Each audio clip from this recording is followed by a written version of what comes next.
వంట చేద్దామా? సింపుల్గా సొరకాయతో చేసిన గారెలు ఎప్పుడైనా తిన్నారా?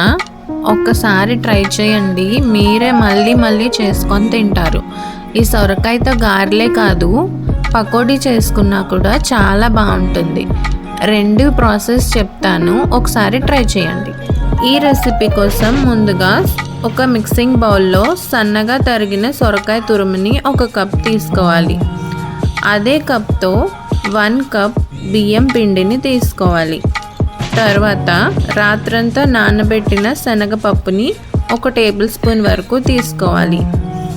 2 to 3 టీ స్పూన్స్ పల్లీలు చాప్ చేసుకొని వేసుకోవాలి. 1 టేబుల్ స్పూన్ పచ్చిమిర్చి ముక్కలు, సన్నగా తరిగిన ఉల్లిపాయ ముక్కలు, 1 చిన్న ఉల్లిపాయ అంతా తీసుకుంటే సరిపోతుంది. 1 టీ స్పూన్ అల్లం వెల్లుల్లి పేస్ట్,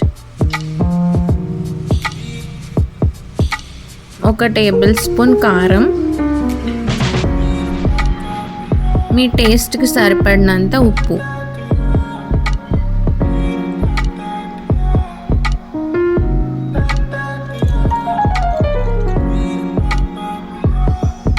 ఇంకా ఈ పిండిలో వాటర్ ఏం ఎక్స్ట్రాగా వేయక్కర్లేదు, సొరకాయలో ఉన్న వాటరే సరిపోతుంది.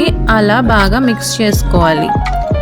ఇలా మరీ గట్టిగా కాకుండా మరీ ఆయిల్ పీల్చుకునే అంత మెత్తగా కాకుండా మీడియంగా కలుపుకొని పక్కన పెట్టుకోవాలి.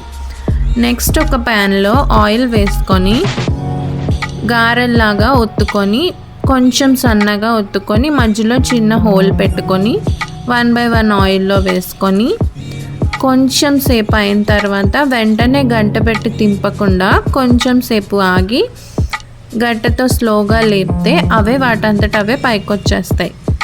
అలా 2 సైడ్స్ రెడ్ కలర్లో వచ్చే వరకు ఫ్రై చేసుకొని దింపేసుకోవడమే. ఇదే పిండితో ఇంకా ఎక్స్ట్రాగా ఏమీ కలపకుండా పకోడీలు కూడా వేసుకోవచ్చు. ఇలాగా స్ప్రెడ్ చేసుకుంటూ బాండీ అంతా పకోడీలాగా వేసుకోవాలి. గట్టి పెట్టి వెంటనే తిప్పకుండా కొంచెం సేపు అయిన తర్వాత ఫ్రై చేసుకోవాలి.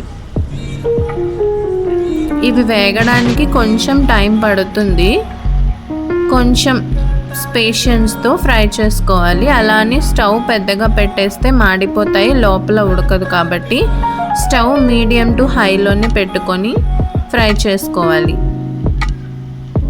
ఇవి దించేటప్పుడు మనకి క్రిస్పీనెస్ అయితే అర్థమవుతుంది, ఇవి అయిపోయినాయి అని, బాగా ఫ్రై అయినాయి అని.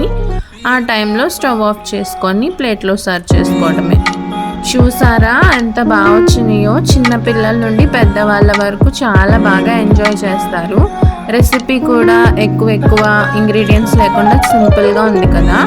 మీరు కూడా ఒకసారి ట్రై చేసి ఎలా వచ్చినాయో కామెంట్ చేసేయండి. అండ్ మీకు కనుక వీడియో నచ్చితే మర్చిపోకండి లైక్, షేర్ అండ్ సబ్స్క్రైబ్.